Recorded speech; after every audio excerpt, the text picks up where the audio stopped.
Aujourd'hui, nous revenons sur une affaire tragique qui continue de secouer le monde du football et au-delà, la mort brutale de Diogo Jota, attaquant portugais de Liverpool, et de son frère André, survenu dans un terrible accident de voiture en Espagne.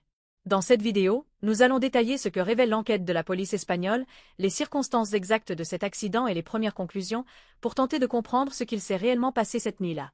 Mais avant de vous dévoiler tout, abonnez-vous à ma chaîne et activez la cloche de notification. C'est fait? Alors, commençons.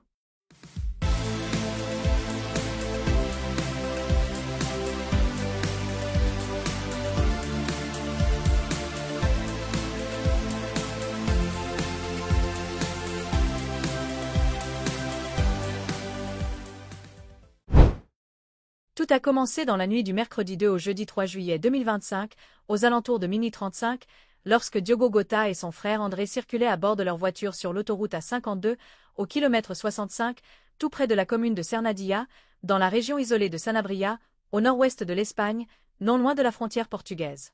Les deux frères étaient en route vers Santander, une ville portuaire où Diogo devait embarquer à bord d'un bateau pour rejoindre l'Angleterre, afin de retrouver son club de Liverpool. Ce détail a son importance, car selon les informations recueillies par CNN Portugal, il lui avait été déconseillé de prendre l'avion, en raison d'une récente opération au poumon qu'il venait tout juste de subir. Ce voyage, initialement organisé pour sa convalescence et son retour au football, s'est transformé en un cauchemar absolu, scellant le destin de deux frères qui partageaient tout, jusqu'à leur dernier trajet ensemble. Dès les premières heures qui ont suivi le drame, la Guardia Civil a ouvert une enquête afin de faire toute la lumière sur les circonstances exactes de cet accident qui a coûté la vie à Diogo Jota et à son frère André. Selon les premières constatations réalisées sur les lieux, tout porte à croire qu'un éclatement de pneus serait à l'origine de la perte de contrôle du véhicule.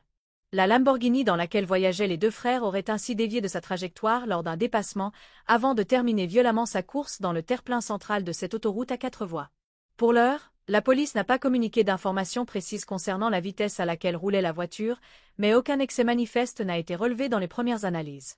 Tout semble donc indiquer qu'il s'agit avant tout d'une défaillance mécanique imprévisible, et non d'une imprudence ou d'une conduite dangereuse, ce qui rend cette tragédie encore plus cruelle et injuste. L'accident a aussitôt été suivi d'un incendie d'une violence inouïe, qui a entièrement embrasé la voiture avant même que les secours n'aient le temps d'intervenir. Selon Zamora 24 Horas, le média local qui a été le premier à rapporter la terrible nouvelle, ce sont les plaques d'immatriculation qui ont initialement permis aux enquêteurs d'identifier le véhicule comme appartenant à Diogo Jota. À leur arrivée, les pompiers et services d'urgence ont été confrontés à un spectacle absolument tragique. La Lamborghini n'était plus qu'une carcasse calcinée, méconnaissable, et les deux corps retrouvés à l'intérieur étaient eux aussi totalement carbonisés, preuve de la violence extrême du choc et des flammes. Ce sinistre tableau a bouleversé même les équipes de secours sur place, tant il témoignait de la brutalité de cet accident et de l'horreur des derniers instants vécus par Diogo Jota et son frère. Une fin atroce pour deux jeunes hommes dont la vie et les rêves ont été littéralement consumés en quelques minutes. Face à l'état des corps, littéralement carbonisés par l'incendie, il a été impossible pour les enquêteurs de confirmer visuellement l'identité des victimes. Il a donc fallu procéder à des tests ADN pour lever tout doute. Les dépouilles ont été transportées à l'Institut médico-légal de Zamora, où les médecins légistes ont immédiatement lancé les analyses génétiques. Ces tests ont rapidement permis de confirmer la terrible évidence. Les corps étaient bien ceux de Diogo Jota, l'attaquant vedette de Liverpool, et de son frère André Felipe, qui évoluait lui en deuxième division portugaise à Penafiel. Une conclusion douloureuse, mais nécessaire pour pouvoir informer officiellement les familles et enclencher les procédures funéraires. Cette identification scientifique est venue sceller définitivement le sort tragique des deux frères, mettant un terme aux moindres espoirs d'erreur ou de confusion. La confirmation officielle de l'identité des victimes a plongé la famille Jota dans une douleur indescriptible.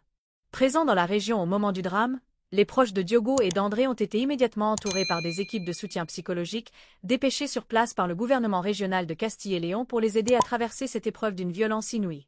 Conscientes de l'ampleur médiatique du drame, les autorités locales ont aussi mis en place des services d'information spécifiques en portugais et en anglais, afin de répondre aux innombrables sollicitations des journalistes, mais aussi des supporters bouleversés à travers le monde.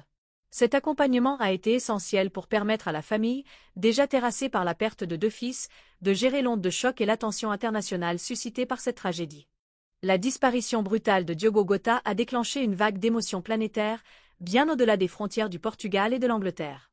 À seulement 28 ans, il venait tout juste d'atteindre l'un des sommets de sa carrière en remportant la Premier League avec Liverpool lors de la saison 2024-25 et s'apprêtait à continuer d'écrire l'histoire glorieuse des Reds, mais aussi de la sélection portugaise, dont il était devenu un pilier.